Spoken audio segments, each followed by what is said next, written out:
네, 안녕하세요. 오늘은 이 영상은 기독교 강요 이번 영상이 될 것 같고요. 오늘도 진도는 많이 못 나갔습니다. 오늘 배워볼 용어들은 첫 번째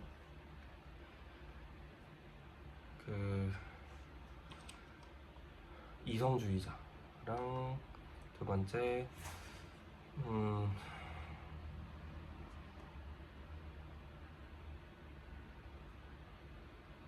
기독론, 그리고 세 번째 성찬론, 네 번째는 루터주의 신학자, 루터란이라고 부르는 사람들, 다섯 번째는 교황주의, 그리고 교황주의자까지 빠르게 배우도록 하겠습니다. 1번 이성주의자들은 인간의 이성을 성경보다 좀 더 우위에 두고 있는 사람들을 이성주의자라고 보시면 되는데요. 이성주의자들은 가장 중요하게 여기는 게 우리가 논리적으로 이해가 되는가, 우리 이성으로 논리적으로 이해가 되는가를 가장 중요한 질문이자 그에 대한 답변이 그들에게 실제로 의미가 있는 것들입니다. 그래서 이 세상을 재단할 때 성경을 포함해서 항상 이성적으로 바라보려고 하고, 이게 이해가 안 되면, 하물며 성경이라도 신학이라도 이해가 안 되면 과감하게 의심하고 이제 잘라서 믿지 않는 것들로 치부하고 여기는 사람들입니다. 그러다 보니 이제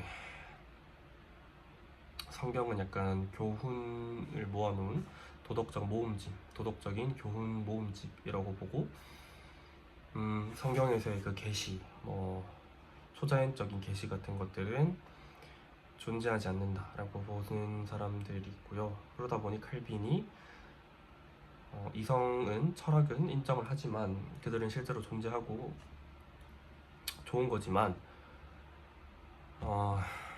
그게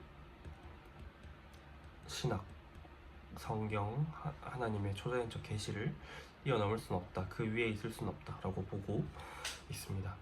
그리고 기독론은 그리스도에 관한 그런 교리나 그냥 그리스도에 관한 교리라고 생각하시면 될 것 같습니다. 그리고 기독론에는 또 핵심 몇 가지 중요한 개념들이 있는데요.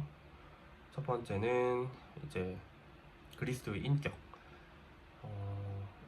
예수님은 한 인격 안에, 예수님은 신성이시자, 그러니까 실제로 존재하시는 하나님, 신이시자 실제로 사람이시기도 한 그런 한 가지 인격 안에 신성과 인성이 모두 들어간 존재이시다라고 보는 개념이 있고요.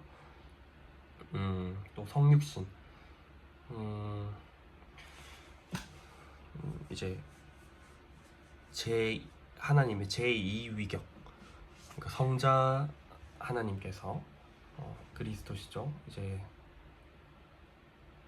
사람의 몸을 입은 그 현상을 이제 성육신이라고 부르는데요. 이것도 상당히 그 기독론에서 배우는 핵심 개념 중에 하나라고 볼 수 있겠습니다. 이게 기독론의 그 성육신이 그거죠. 요한복음 1장 14절 말씀이 육신이 되었다, 그런 내용이라고 보시면 됩니다. 또 그리스도의 세 가지 사역이 있는데요. 첫 번째는 예언자. 그러니까 하나님 오셔서, 예수님께서 성육신 하셔서 하나님의 말씀을 먼저 선포하고 미리 예언하고 그런 역할을 하셨고 사역을 하셨고, 두 번째로는 제사장, 자신이 직접 제물이 되어서 하나님 대속 제물이 되셔서 하나님께 제사를 드렸고 지금까지도 중보자로서 우리를 중보하고 계신다, 제사장의 역할이 있고요. 세 번째는 왕, 이제 교회의 왕이 되시고 나중에 심판이 왔을 때 마지막 날에 심판도 하시고 이제 구원까지 이루신다라는 역할로서의 왕까지 해서 세 가지 그리스도의 사역이 존재합니다. 라는 것도 기독론에서 배웁니다. 그리고 대속제물로서의 개념도 확실히 배우는데요. 예수님께서는 성육신 하셔서 우리의 죄를 위해서 우리 죄를 끌어안고 대신 이제 죽으시고 죽으셨다. 그리고 예수님의 이 순종, 죽음, 그리고 부활까지가 우리의 기독교, 개신교, 개혁파의 개신교에 있어서의 구원과 칭의의 핵심 기초이자 전제가 된다라는 것까지 배웁니다. 이렇게 해서 기독론에 대해서 간단히 알아봤고요. 근데 사실 제가 말하고 있는 내용들은 그렇게 정확하지도 않고 사실 좀 애매합니다. 사실 그래도 틀린 부분이 있다면 또 공부해 나가면 되는 거니까 귀엽게 봐주시면 감사하겠습니다. 또 기독론 했으니까 성찬론 해야 되죠. 성찬론은 참 얘기할 게 많던데, 성찬론이 뭐냐? 일단 성찬론은 성찬, 그 교회에서 또 이제 빵이랑 포도주 나눠 먹고 예수님의 죽음, 순종, 부활 이런 것들을 기념하고 기억하는 행사인데요. 이 성찬과 이 성찬에서 실제로 일어나는 일, 그리고 성찬의 의미에 대해서 배우는 게 성찬론입니다. 여기에는 네 가지 설이 있습니다. 이제 각각의 입장이 다릅니다. 그 성찬론을 바라보는. 로마 가톨릭에서는 이제 화채설이라고 해가지고 실제로 그 빵과 포도주가 그리스도의 몸과 피로 바뀐다. 그래서 우리는 그 몸과 피를 마시게 먹고 마시게 되는 거다라는 화채설이 있고요. 로마 가톨릭에서의. 그리고 루터가 주장한 공제설. 아니다. 그 성찬에 있어서의 빵과 포도주는 실제로 빵과 포도주 안에, 그 속에, 그 안에, 그 밑에는 빵과 포도주도 존재하고 예수 그리스도의 몸과 피도 함께 존재한다. 이렇게 공제설. 그렇기 때문에 이제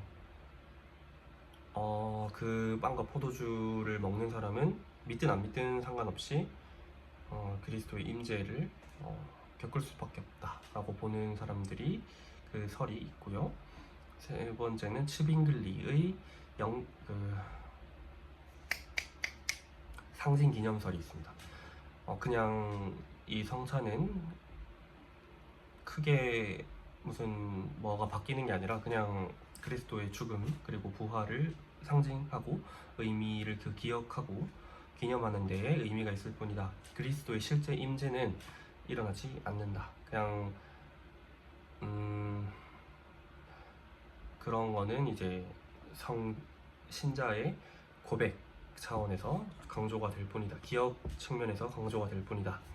가 있고요. 우리 개혁주의도 마지막으로 배워봐야겠죠. 칼빈이 주장한 거는 빵과 포도주는 실제로 바뀌진 않는다. 빵과 포도주는 빵과 포도주가 맞는데 우리는 하지만 그 순간 성찬 시계는 믿는 자로 하여금 믿지 않는 자와는 아니라 이제 믿는 자는 성령을 통해서 그리스도의 임재가 영적으로는 일어난다 해서 개혁파에서는 영적 임재설을 보고 있습니다.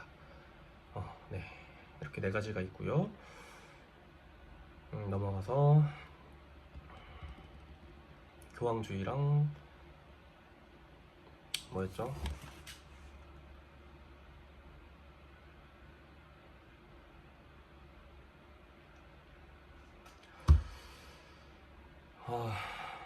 봐야겠다.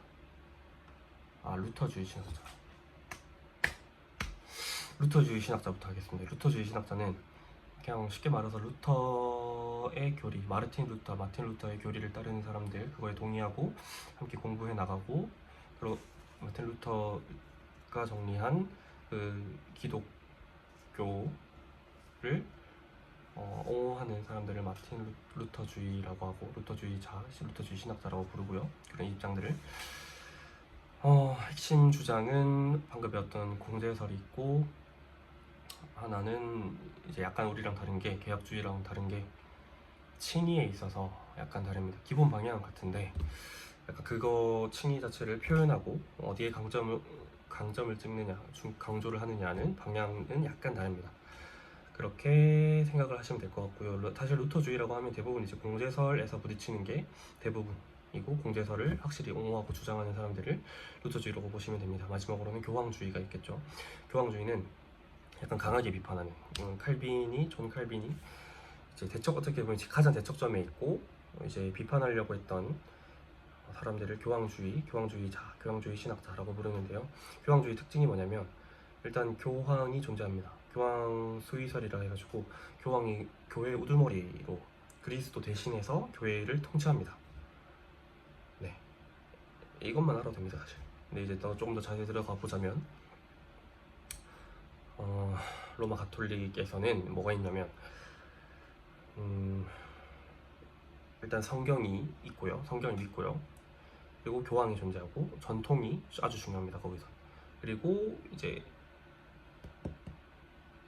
공의회라 해가지고 교황이 인정한 주교들이 모여서 이제 교회의 가르침을 자기들끼리 논의해서 회의를 해서 이제 내려주는 그 공의회가 있는데, 거기서의 그 교도권, 가르침을 성립하고 이제 내릴 수 있는 그런 권한이 존재합니다. 그게 조금 셉니다. 이제 로마 가톨릭 교회에서 체제에서는 그게 강력한 권위를 갖고 있습니다. 그 교황이랑 함께. 그리고 사실 로마 가톨릭은 교황이란 전통이 되게 세다고 알고 있습니다. 근데 칼빈은 아니다. 그리스도만이 우리 교회의 왕이시자 한 분 대신 이제 통치자이시다라고 주장을 하기 때문에, 그게 사실 전통도 좋게 안 받고 성경이 가장 먼저다라고 보기 때문에 칼빈은, 개혁주의는 부딪힐 수밖에 없었습니다. 네, 그러면 여기까지 5가지 개념 배웠고요. 다음에는 또 좋은 영상 찍어보도록 하겠습니다. 감사합니다.